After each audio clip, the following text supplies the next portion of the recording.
Akkam jirtu nagaa keessanii kanneen kanaan dura chaanalii kana subscribe hin godhin subscribe gochuun fayyaa daa'immanii ilaalchisee wantoota hedduu irraa baradhaan jedha. Barnoota irraan isinii qabadhee dhiyaadhe afaan keenyaan maqaa isaa beekuu baadhuyyuu afaan Ingiliffaan Angel Keys yookaan Stork Bath jedhama. Wanta halluu diimaa ta'e kan adda daa'immanii irratti yeroo hedduu ba'uun mul'atu kan isaan waliin dhalatu kan irratti isinii kaasa. Hanga dhumaatti na hordofaa. Gara barnoota kootti seenuun dura maqaa isaa afaan Oromoodhaan waan hin barreef akka suura irratti argitan kana adda daa'ima kana irratti wanti diimaa ta'e kan daa'ima waliin dhalatu jechuudha uumamumaan. Adda daa'imman lamaan kana irratti mul'ata. Kana egaa kan Angel Keys yookaan Stork Bath jedhamu. Stork Bath kan jedhamu yeroo karaa boodaa ba'udha. Angel Keys jechuun isa kanadha, isa mul'atu kana jechuudha. Wanti kun kan halluu baay'ee gara diimaa qabu diimaa qofatu hin ta'in kan halluu pink to red kan jedhamu mallattoo akkasii qabudha. Akkasumas immoo yeroo hedduu kan hin qaqqabamnedha. Haa ta'u malee kan qaqqabamanis jiru jechuun fiil gochuu dandeenya jechuudha yeroo qaqqabnee ilaalle. Yeroo hedduu qaqqabaa dhiisu malee hedduu isaanii qaqqabuu dandeenya. Kun yeroo hedduu daa'imman waliin dhalatu jechuudha. Dhalatanii torban muraasa keessatti wanti kun adda daa'immanii irratti sirriitti mul'ata. Akkasumas mataa isaanii gara fuulduraa yookaan adda irrattii fi boodaan morma gara olii irratti ni argama. Gara fuulduraas gara boodaas jira jechuudha. Daa'imman muraasni gara fuulduraa yookaan adda isaanii irratti qabu akkuma ammaa olitti ilaalle. Daa'imman muraasni immoo karaa boodaa morma isaanii gara olii yookaan mataa isaanii karaa boodaa gara gadii irratti qabaatu jechuudha wanta kana. Adda irra yoo ta'e wanti kun Angel Keys jedhamuun beekama. Angel Keys jechuun isa karaa fuulduraa adda irratti ba'udha. Inni gara boodaa ba'u kun immoo Stork Bath jedhama. Wanti kun birth marking jedhama. Wanta rakkoo cimaa fidan miti, wanta rakkoo fidan miti. Birth mark jedhamuun beekamu jechuudha. Inni kun akkuma suuratti argaa jirtan adda mucaa kanarra, adda daa'ima kanarra wanta halluu diimaa qabu jira.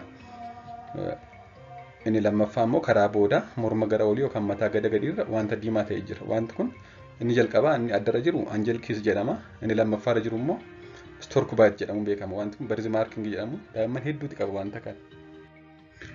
Daa'imman sadii keessaa daa'imni tokko yeroo dhalatan wanta kana waliin dhalatu jedhamee tilmaamama.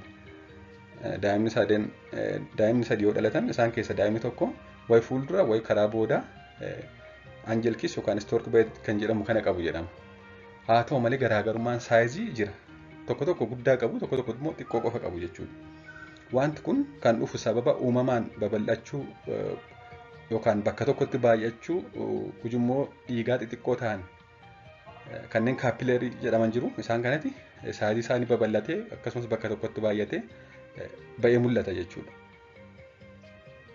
Yeroo hedduu daa'imman boo'an ba'ee mul'ata. Caalmaatti jechuudha. Yoo xiqqoo ta'e caalmaatti prominent ta'e significant ta'e mul'ata. Yoo guddaa ta'e immoo osoo hin boo'inuu ni mul'ata jechuudha. Wanti kun daa'ima irratti rakkoo fayyaa geessu tokkollee hin qabu. Yooma akkasumatti kosmootik bareedinaaf wanta biraaf maatii yaaddaan malee rakkoo fayyaa tokkoyyuu daa'ima irra hin geessu jechuudha. Akkasumas wanti kun irrachaa deemuun daa'imman persentaa 95 ol ta'an biratti naannoo waggaa 3 ni bada jedhama.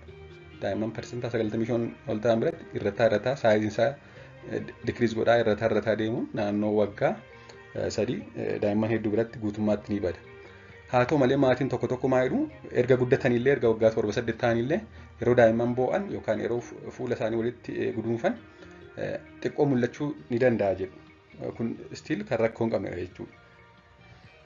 Tarii yoo hanga umurii waggaa 3tti baduu dide yookaan yoo maatiin daa'imni fokkisee yookaan daa'ima irratti bareedina irratti rakkoo uuma jedhan ogeessa fayyaa gogaa mariisuun laazer teraappii kan jedhamu akka wanti kun irraa badu taasisuu danda'ama jechuudha. Haa ta'u malee daa'imman hedduu biratti yeroo kennuu qofa gaafata. Hanga waggaa 3tti irrataa deema ni bada. Akkasumas immoo rakkoo fayyaa geessisu hin qabu jechuudha. Waan na hordoftaniif hedduu galatoomaa. Chaanalii kana subscribe like gochuun daa'imman ilaalchisee barnoota kennu hordofaa akkasumas immoo akka namileen barnoota hedduu isiniif qopheessu na taasisa. Hedduu galatoomaa.